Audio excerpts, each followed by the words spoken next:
Hello, everybody. My name is Phil MacDougall. I'm the president of the National Automobile Museum, and you're on What Drives Reno. Today, we have a very special guest with us. It is Michael Larragueta. He is the president and CEO of a very long title, the Reno-Sparks Convention and Visitors Authority. Welcome, Michael. Phil, thank you. It's great to be here. Michael, we always start off the show with something that I think almost everybody remembers. I don't remember what I had for breakfast, but I remember my first car. So tell me, do you remember your first car? Is there any stories you can share? I do, and there's a little bit of story behind that. So, being the youngest of a family and three siblings, I inherited a vehicle from my oldest brother, and that vehicle was an RX-7 with the glass back, and I was the coolest kid with the coolest car. It was awesome.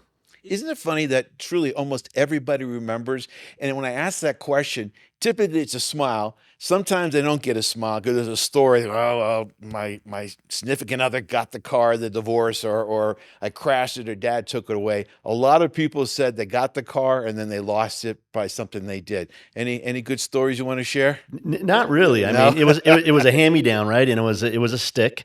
It was silver. I remember it like yesterday, and a really fun vehicle to have and drive, and had some great times in that car. Awesome.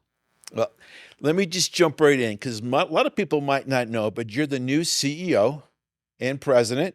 And I mean, I know there was a huge process that went to that. So tell us, how did you get the role? What made you stand out? What do you want to share with the people watching today? You bet. Thank you. So yes. So in June of 2023, the RSCVA Board of Directors elected me as the interim president and CEO.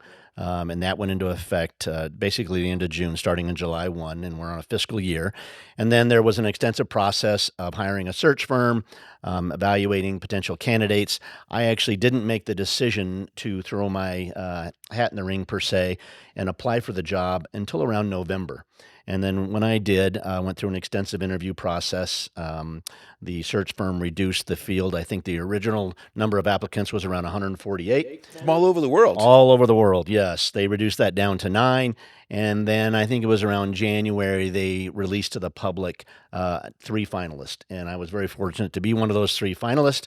That within hours, one of the 3 finalists decided to remove their name from consideration. So then we were down to 2. And then we went through, again, an extensive interview process. And then about, I want to say 2 or 3 days before the actual presentations were to be made, the second remaining finalist decided to remove their name from consideration. So I was the lone wolf, per se. And there was a lot of discussion on whether to go out and have the search firm find additional candidates. And our board decided that that was not in the best interest of the organization. We had now been in a process for 10 months without a full-time CEO. And so I went ahead and thank God was voted, very privileged to be voted by the board to be the next president and CEO, which ironic that we're doing this podcast today, as I literally just signed and the chair of our board countersigned my employment agreement about an hour ago. Congratulations. So I'm I didn't official. know that. That's official. That's great. Well, to me, you know my feeling on that one, as well as a lot of different people in the community were behind you. I had even ready for my Mike Larragueta t-shirt. I was going to pull it out here today. I love it. If it didn't happen. But people don't know. You've been around this area for how many years? Yeah, so I'm rooted in Northern Nevada, born and raised actually in Winnemucca, and then went to college in Southern California for 3.5 years at University of California, Santa Barbara, and then decided to come back to Northern Nevada. Finished my last year at the University of Nevada as I'm a graduate in 1991 from the business school, and then I pretty much spent my entire career in hospitality. I started my career, I did an internship at the El Dorado with the Carano family. I always say that I not only as a hospitality executive, but my first title was a CPA, and that stands for Certified Parking Attendant, because I was in valet parking.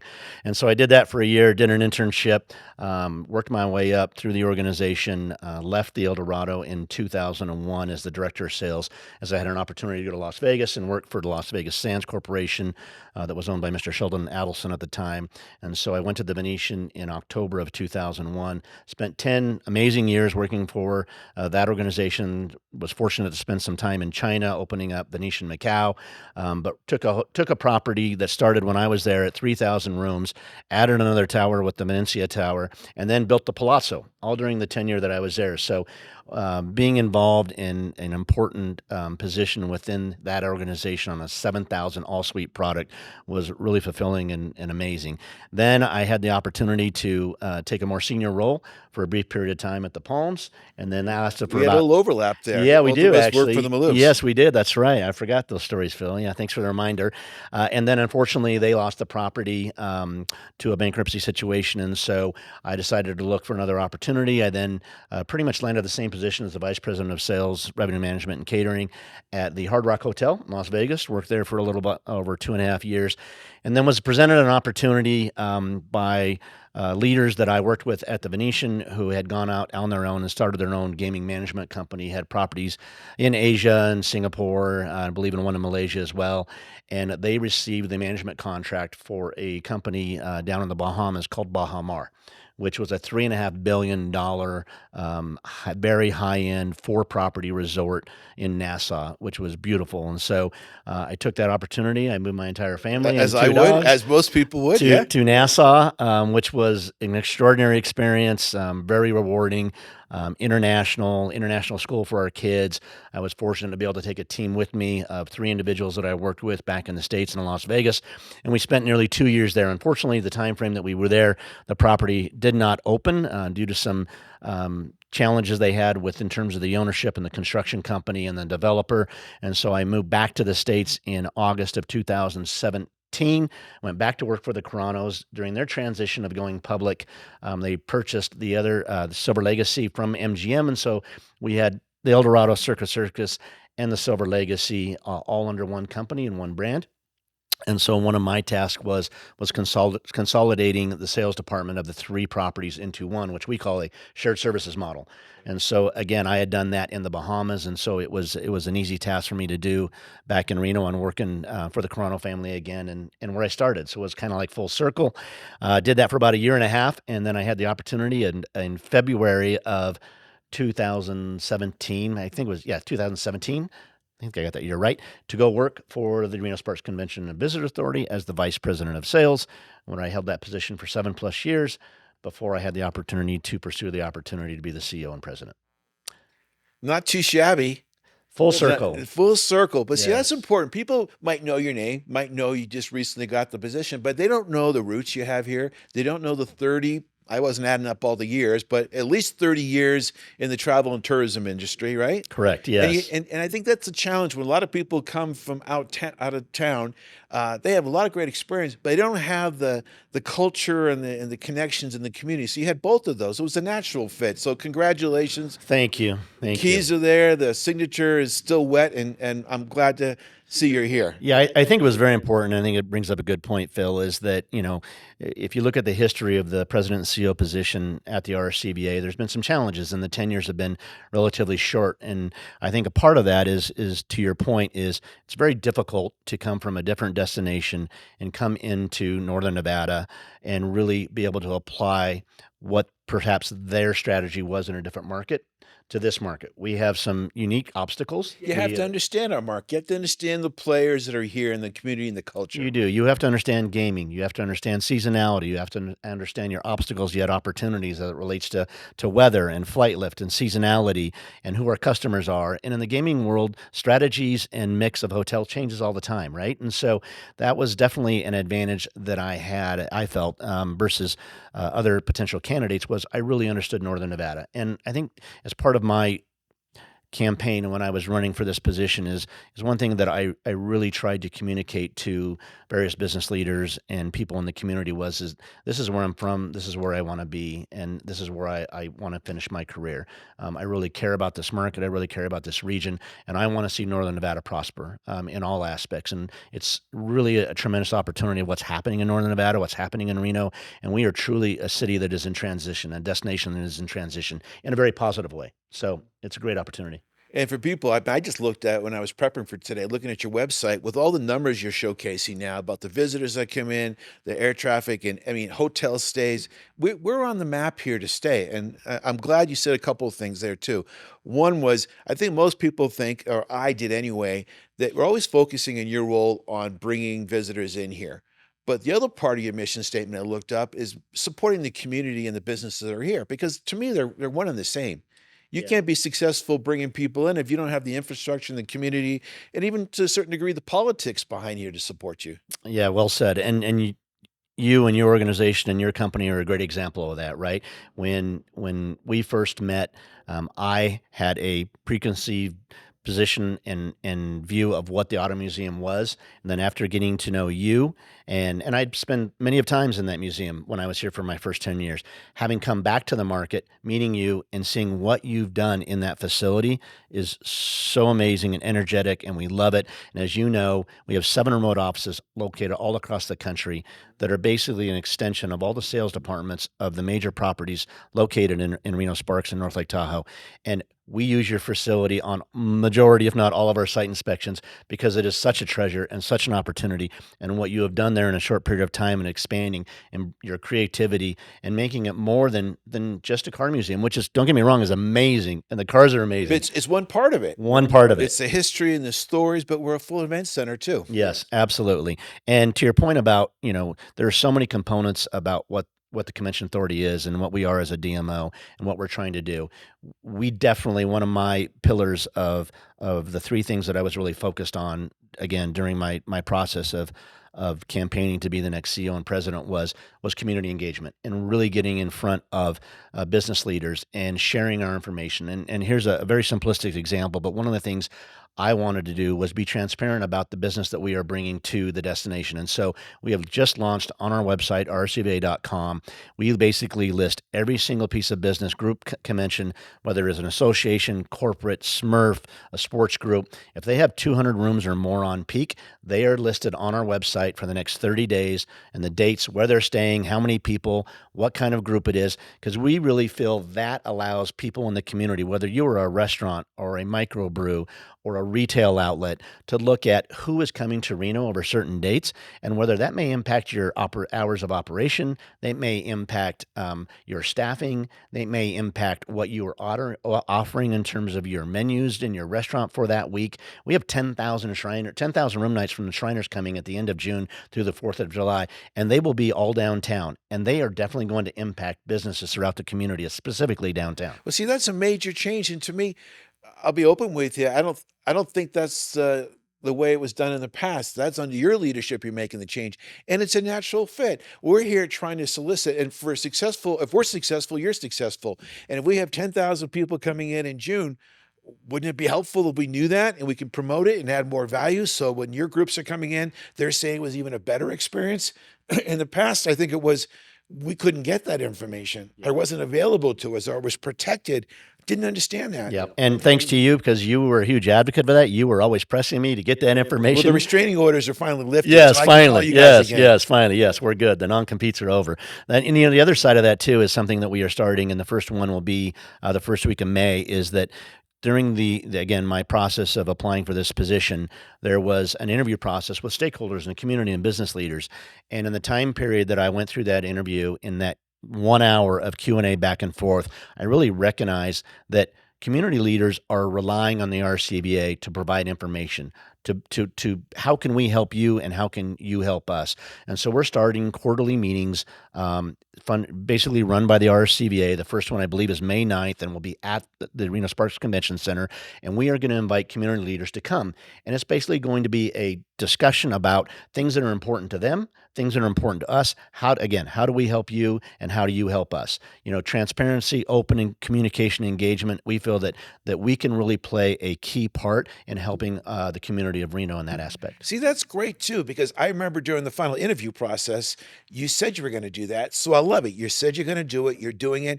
And it's such a basic tool because you can only know so much, and you get data points from the community, whether you take all of it or take it with a grain of salt. All of that's valuable information. And the fact that you're doing it's just going to make the community feel much more part of this whole plan. Appreciate it. So let me just give a brief overview. So people don't know what the RSCVA is. Can you give them a 30-second overview? I know it's so much more, but there's so many different properties. There's so many different assets that you guys control or are responsible for. Right. So, our primary mission in our statement is to drive tourism to the region, right? We are completely funded by room tax, and we represent all entities within Washoe County, which is Reno-Sparks, North Lake Tahoe. You know, the 15,000 plus keys and Airbnbs, those are the room tax that is generated from those properties and Airbnbs is what funds our budget, right? And so we're responsible for marketing the destination to the FIT, which stands for the Free Independent Traveler. We are responsible for driving group business, convention business. Our team represents about 50% or just north of 50% of every contracted group room night that comes to the region. And of course, the properties also booked directly. We have a leisure component, which is all of your online travel agencies and your Expedias of the world that we manage and oversee. We do events all over the country and market to drive tourism. We also just created a new position for event development. So this individual is based in Las Vegas, is a 16-year veteran of the Las Vegas Convention and Visitor Authority, and had a key role in bringing a lot of major events to Las Vegas. And, a lot of people are afraid of Las Vegas and say we don't want to be Las Vegas. And I was one of those people. And to be honest with you, in the last couple of years, I've changed that hat and I've changed that direction.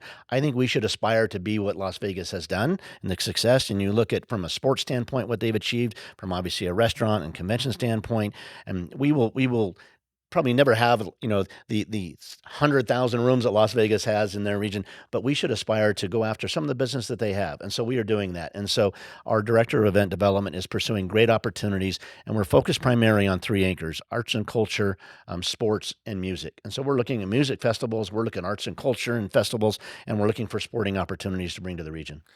No, see, that's all amazing, and I think that we can have both. I think we can benefit from what the other like Vegas has done, but keep our identity. I think that's most things I hear from people is I want to keep our identity, but yes, but look at all the things we have to offer here.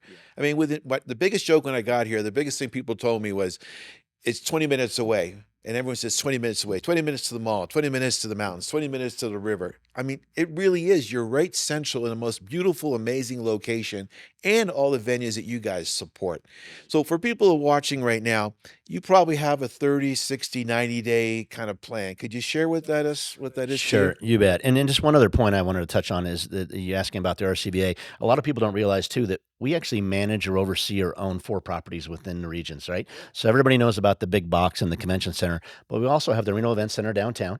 We have the National Bowling Stadium, which the women's championship starts this weekend, which will bring thousands of women bowlers to the region. They're here until July, producing 38,000 plus room nights and 16,000 bowlers and about a $26 million economic impact, critical to our Those success. are And huge numbers.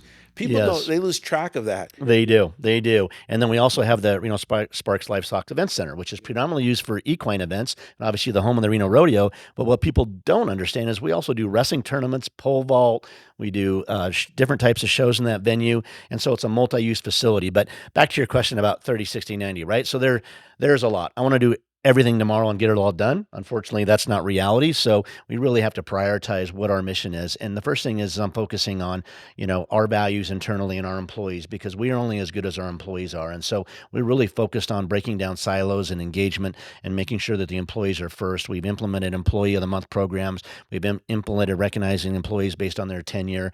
And we're really starting to see a response there. And so employees was priority one. The second thing is I really want to focus on innovation and technology and make our facilities, specifically the convention center, which drives the highest occupancy and the most of the group and convention business, to make sure that we have the best, most modern, advanced technological facility in the country at the 600,000 square foot level. And then the third thing is really to focus on destination development. And one of the key areas there is airlift, right? I mean, everybody knows that and wants more airlift, and airlines don't create the demand, they follow it. So that comes with population growth, but also comes with perception of the destination. And so we at the RSCVA have allocated a significant amount of monies that was approved by our board in December of increasing our Air Service Development Fund to $3 million, which puts us in a position to be able to talk to the airlines in conjunction with RASC, which stands for the Regional Airline RASC. RASC, can't remember what it stands for, but we partner with them, and then we also work with the airport and EDON. And a perfect example is for the first time since I've been back in Reno in the last 7 years, is that you now have the CEOs and presidents of three major entities in the communities coming together as a unified goal and objectives. Who are they again, real quick? Taylor Adams, who's the president of EDON, Economic Development Authority of Western Nevada, Darren Griffin, who's the president of the RTAA, and then myself. And a great example is all three of us just went to Atlanta and we met with some of the major executives from Delta Airlines, and what we call those is headquarter visits. And we make a pitch from all three aspects of our organizations, but as a unified group. And it really carries a really strong message That's got about to be powerful when you have all tourism, three there. economic development, and the airport, right? Three very important entities for the success of our destination. And it was very well received. We did an event that night with 100 people of travel writers, meetings and convention people, leisure people from Delta Vacations and Delta executives. And we did it in a 747 an old 747, which is on the Delta Airlines headquarter campus. And it was really cool and a huge success. Well, see, that's the kind of forward thinking we need to have. You talk about innovation. When people have a choice to come to Reno or all the other venues, they're comparing us. I mean, that's just the truth. So if you don't have the technology to support the innovation in our facilities, that's a challenge. So I'm glad to see you're investing the money in that. You see the priority in that, and the partnership between those three entities. I've worked in other markets when they were in silos and they didn't communicate. And when people went to go to Atlanta or wherever they went, they showed up, and then a week later, someone else would show up, economic development. A week later, maybe the Visitors Bureau, and the feedback was, "You guys aren't aligned." So it's really powerful and significant when you guys talk about stuff like that. For the people who are watching today and they're not that familiar with, or how can they get involved? How can the people watching today support you, your mission, get involved? Or is there one particular thing that you think, boy, if I had 2 minutes to tell somebody something, there's a misconception or clarity?